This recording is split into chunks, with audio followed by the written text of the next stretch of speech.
Border porous है, चाहे 70% से भी ज्यादा के आज की तारीख में 75% के आसपास बॉर्डर फेंस हो चुका है, लेकिन बाकी बॉर्डर फेंसिंग अभी बाकी है, जिसको लेकर के उनके भी बॉर्डर ट्रूप्स के साथ, हमारे बीएसएफ के साथ कहीं ना कहीं अनबन रहती है। हमें सतर्क रहना होगा, हमें यकीन करना होगा कि वहां से किसी प्रकार से लोग हमारी तरफ ना आए, नहीं तो ये इलीगल इमिग्रेशन अगर शुरू हो गया तो बहुत मुश्किल हो जाएगा, कठिन हो जाएगा। वैसे ही हम लोग सर यहाँ पर ये बहुत कॉम्प्लेक्स है सर, क्योंकि जब हम इसे पढ़ते हैं एज अ जर्नलिस्ट सर, तो ये बहुत कॉम्प्लेक्स है कि ये सिर्फ एक पड़ोसी देश नहीं है, यहाँ पर जो दूसरा पड़ोसी देश है उसकी भी इन्वॉल्वमेंट है वहां पर, तो ये और कॉम्प्लेक्स हो जाता है।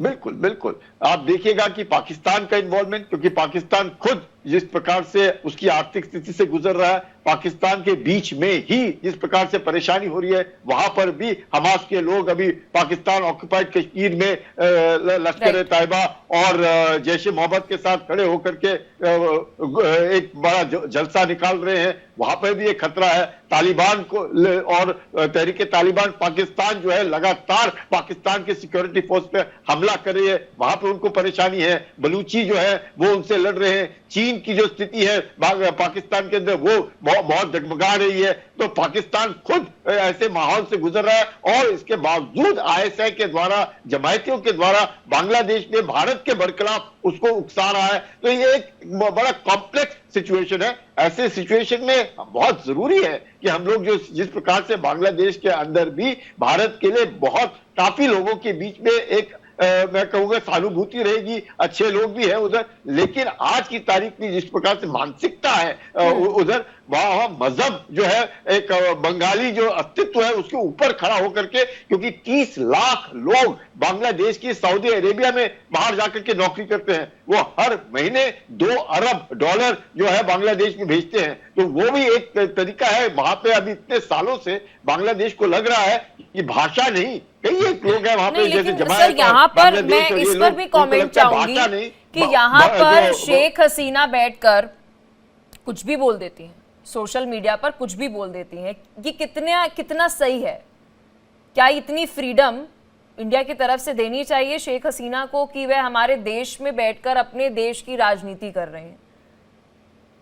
जी सर। देखिए, ये नहीं कहूंगा कि वो अपनी देश की राजनीति कर रही है, वो अपने अवामी लीग के लिए जो भी, अब उसका भी आफ्टर ऑल अवामी लीग का भी 30 से 35% जो है वहां पे दबदबा है। ऐसे नहीं कि अवामी लीग खाली बैठी है, 30 से 35% उनके भी वोटिंग है। तो अगर किसी भी वक्त में जमात जो है कभी भी इलेक्शन में 10 सीट से ज्यादा नहीं लेता है, चाहे कितना भी वो जोर लगा ले, जितना भी वो फंडामेंटलिस्ट रेडिकलाइज हो जाए, टेररिज्म कर ले, पर वो 10 से 15 सीट से ज्यादा नहीं लेता है, और ये 71 से लगातार देखा जा रहा है। तो जमायत का एक न्यूसेंस वैल्यू है, पॉलिटिकल कोई मैं कहूंगा कि ये नहीं है, अस्तित्व नहीं है, लेकिन न्यूसेंस वैल्यू बहुत है, और उस न्यूसेंस वैल्यू को इस्तेमाल कर रहे हैं। और आज की तारीख में बांग्लादेश के अंदर इसमें कोई शक नहीं कि जो फंडामेंटलिज्म है वो उसने एक तरीके से नहीं तो हो ही नहीं सकता कि जिस तरीके से जब तक स्टेट सपोर्ट न करे, ब्रिगेडियर साहब बिल्कुल ठीक कह रहे, जब तक स्टेट सपोर्ट नहीं कर रहा, इस तरह की जो तोड़ फोड़ हो रही है बांग्लादेश के अंदर वो नहीं हो सकती है।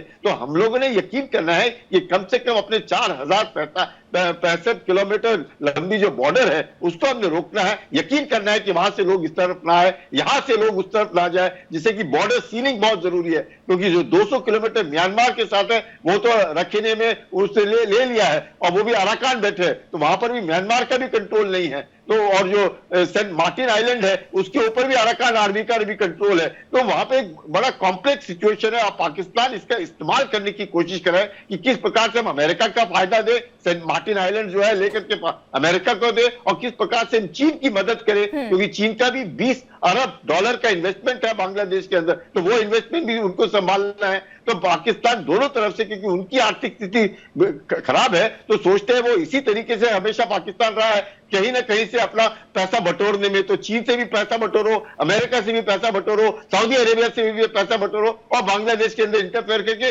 बांग्लादेश को बिल्कुल भी बर्बाद कर दो। वैसे भी उन्हें बंगाली मुसलमानों से सख्त नफरत है। शरदेंदु जी, इस पर सर बहुत जरूरी सवाल ये हो जाता है कि जो इस तरह सिचुएशन बनी हुई है, क्या ये डिप्लोमेटिकली भी हैंडल हो सकती है? क्योंकि एक तरफ तो हम अपनी देश की सुरक्षा के मद्देनजर जो है बहुत सारे काम कर रहे हैं अपने बॉर्डर्स के ऊपर, जब मैं बांग्लादेश से सटे अपने जितने भी बॉर्डर्स हैं उनकी बात करूं, लेकिन डिप्लोमेटिकली क्या इसे हैंडल किया जा सकता है?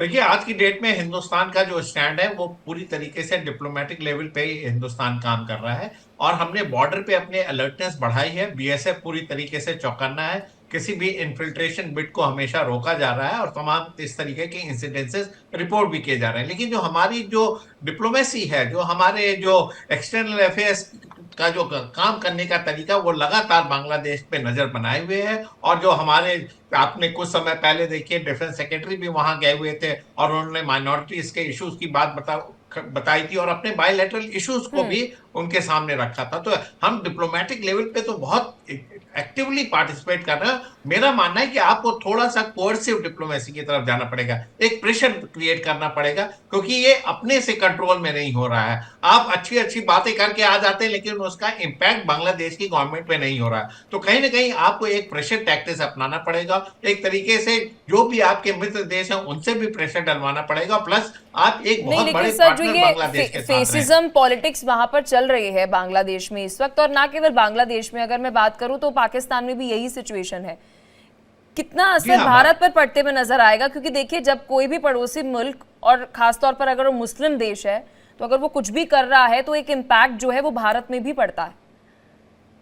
देखिए, हिंदुस्तान इस रीजन का इतना बड़ा स्टेक प्लेयर है, इतना बड़ा कंट्री है कि किसी भी कंट्री में छोटे बड़े देश, चाहे पाकिस्तान हो, बांग्लादेश हो, नेपाल हो, श्रीलंका हो, मालदीव हो, हिंदुस्तान का कंसर्न इसलिए रहता है कि हमने हमेशा से गुड नेबरली रिलेशन बनाए हैं। हमारे तमाम तरीके बायलैटरल रिलेशन है, हमारा टूरिज्म है, हमारे लोग वहां आते जाते हैं, डिप्लोमेटिक रिलेशन। तो हम चाहते हैं कि इस रीजन में पीस एंड स्टेबिलिटी बनी रहे, ट्रैंक्विलिटी बनी रहे। उसी के तहत हिंदुस्तान काम करता है। एक विश्व बंधु का जो हम मैसेज देते हैं पूरे वर्ल्ड में, इस रीजन में अप्लाई करना चाहते हैं। सार्क की हमने शुरुआत की थी, उसमें पाकिस्तान ने हमेशा रोड़ा बनाया है, लेकिन आज की डेट में वही बांग्लादेश, पाकिस्तान सार्क को आगे बढ़ाना चाहते हैं, हिंदुस्तान को मार्जिनलाइज करके, जो कि संभव नहीं है। तो इस तरीके की जो चीजें आप बोल रही हैं, हिंदुस्तान जरूर चाहता है कि इस रीजन में पीस हो और हमारे ऊपर इफेक्ट पड़ता हो। लेकिन सर, कुछ देर पहले बांग्लादेश के जो जर्नलिस्ट हैं हमारे साथ जुड़े और उन्होंने एक बड़ी बात कह दी यहाँ पर पैनल में कि जी देखिए, मैं आपको बड़ी इंपॉर्टेंट इंफॉर्मेशन दे रहा हूँ, और इस वक्त अगर वहां का जर्नलिस्ट ये बात कह रहा है कि एक 2 स्टेट पॉलिसी चल रही है, कि पाकिस्तान और बांग्लादेश के बीच में कुछ बात हो रही है, अगर ऐसा is something is cooking like this, अगर ऐसा कुछ वहां पर पक रहा है 2 स्टेट पॉलिसी जैसा, तो ये बहुत गंभीर विषय है। इस पर सर आपका रिएक्शन चाहूंगी मैं, कुलकर्णी जी। इसमें कोई शक ही नहीं है, क्योंकि ईस्ट पाकिस्तान से बांग्लादेश बना है, और बांग्लादेश ईस्ट पाकिस्तान से क्यों बना? क्योंकि उनको उर्दू भाषा को लेकर के सबसे पहला जो आंदोलन 1952 में शुरू हुआ, उसको लेकर के बांग्लादेश के अंदर विरोध था कि पाकिस्तान उर्दू की भाषा थोप रहा है, और उससे उनको अलग होना था। और उनको बार बार लग रहा था कि बंगालियों को ये पंजाबी मुसलमान जो है वो इस्तेमाल कर रहे हैं और उनको उसे एक सेकेंड रेट सिटीजन समझ रहे हैं। तो ये उनका, लेकिन 71 की लड़ाई के बाद भी जो इस प्रकार से उन्होंने जमात और बिहारी मुसलमानों को पीछे छोड़ा और अपने देश में नहीं लिया, धीरे धीरे करके जब भी बांग्लादेश नेशनलिस्ट पार्टी पावर में आई, वो हर हमेशा भारत के बरकरार भी काम करती है। कब किसी वक्त भी खालिदा जिया ने भारत के साथ नहीं रहा, तो पार्टी कौन सी रही 2 पावर में, या तो अवामी लीग या फिर वो खालिदा जिया की पार्टी। तो बीएनपी और अवामी, इनके बीच में ही चल रही थी सत्ता। लेकिन पिछले 15 साल से जो अवामी लीग ने अपने बांग्लादेश को उस मकाम पर पहुंचा दिया और उनके जो इकोनॉमिक हालत है बहुत अच्छी कर दी,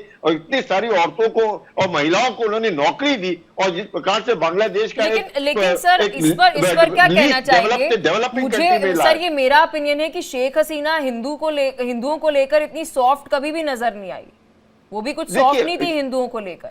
ना ना ना, बिल्कुल ये नहीं। पलक, आप हैरान होंगे कि शेख हसीना के होते हुए 15 साल में पाकिस्तान की आर्मी 10 डिवीजन है, आर्मी उसकी, सारे हथियार चीन से आते हैं, सारे एयरक्राफ्ट उनके चीन से आते हैं, सारे शिप्स और सबमरीन चीन से आते हैं। तो उन्होंने देखा ये 10 डिवीजन, क्या बांग्लादेश को कौन कहां से खतरा है, तो किसने खड़ी की है आर्मी?